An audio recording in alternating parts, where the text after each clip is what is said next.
కార్తీక మాసం శుక్లపక్షంలో వచ్చే ఉత్తాన ఏకాదశి మహత్యం గురించి మనం ఈ వీడియోలో చూద్దాం.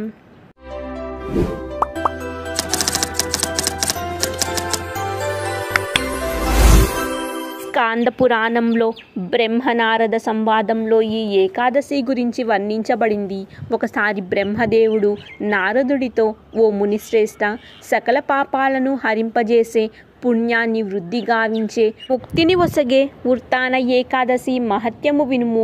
ఓ బ్రాహ్మణ శ్రేష్ఠుడా, కార్తీక మాసంలో శుక్లపక్షంలో వచ్చే ఏకాదశి మనుజుడి సకల పాపములను భస్మపటనం కావిస్తుంది. 1000 అశ్వమేధ యాగాలు, 100 రాజసు యాగాలు చేయగా కలిగే ఫలం ఈ ఏకాదశి పాటించడం ద్వారా సులభంగా కలుగుతుంది.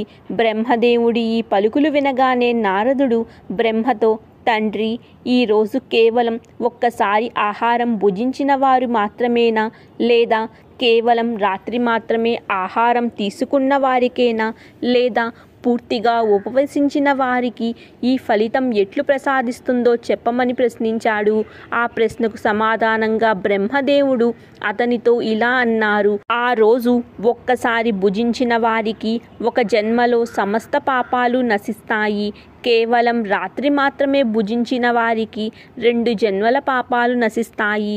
ఇక పూర్తిగా ఉపవాసం ఆచరించిన వారు తన 7 జన్మల్లో చేసిన పాపాలన్నీ కూడా పటాపంచలవుతాయి. పుత్ర, ఈ ముల్లోకాలలోనూ చూడనిది, కోరనిది, దుర్లభమైన దేనినైనా ఈ ఉత్తాన ఏకాదశి ప్రసాదిస్తుంది. మందర పర్వతమంతా మహాపాపాలైన ఈ ఏకాదశి భస్మపటలం చేస్తుంది.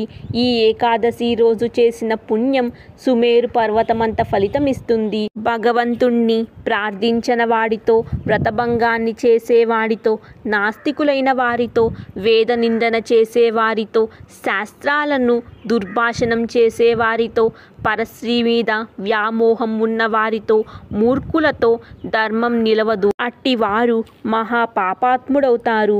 అటువంటి వారు కూడా ఈ ఏకాదశి నాడు వ్రతపాలం చేయటం ద్వారా 100 జన్మల పాపాలు తొలగిపోతాయి.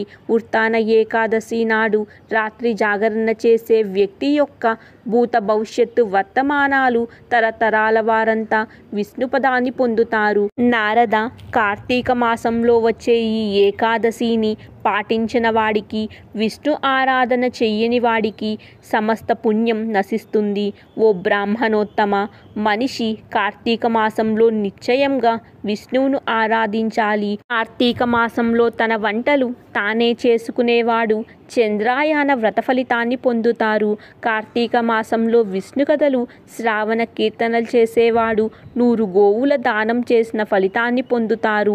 నిత్యం శాస్త్రాలను అధ్యయనం చేసే వ్యక్తి 1000 యజ్ఞ ఫలితాన్ని పొందుతారు. భగవత్ కథలు వింటూ తన శక్తానుసారం భర్తకు దక్షిణ ఇచ్చేవాడు శాశ్వతంగా భగవత్పదాన్ని చెందుతారు. ఇది విన్న నారదుడు ఈ వ్రత విధానం గురించి అడుగుతాడు.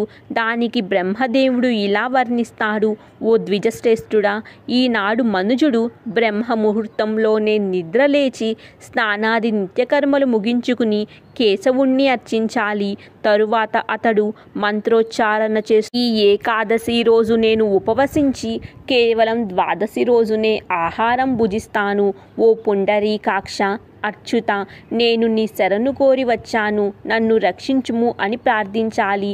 ఈ ఏకాదశి వ్రతాన్ని మనిషి పరమానందంతో ఆచరించి విష్ణువు చెంత రాత్రి జాగరణ చెయ్యాలి. జాగరణ చేస్తూ అతను నిత్యం భగవంతుడి దివ్య గుణాలను కీర్తించాలి, వినాలి. ఈరోజు అతడు సమస్త లోభాలను విడిచిపెట్టాలి. ఈ ఉపదేశాన్ని పాటించే పుణ్యాత్ములు ఉత్తమగతులు పొందుతారు. జగన్నాథుడికి కదంబ పూలతో అర్చించేవాడు యమ సన్నిధికి పోడు. గరుడ ధ్వజుడైన విష్ణుమూర్తిని కార్తీక మాసంలో గులాబీలతో అర్చించేవాడు నిశ్చయంగా ముక్తిని పొందుతాడు. భగవంతుడికి వకుల, అశోక పూలతో అర్చించేవాడు ఆకాశంలో సూర్యచంద్రులు ప్రకాశించే వరకు శోక విముక్తుడవుతాడు.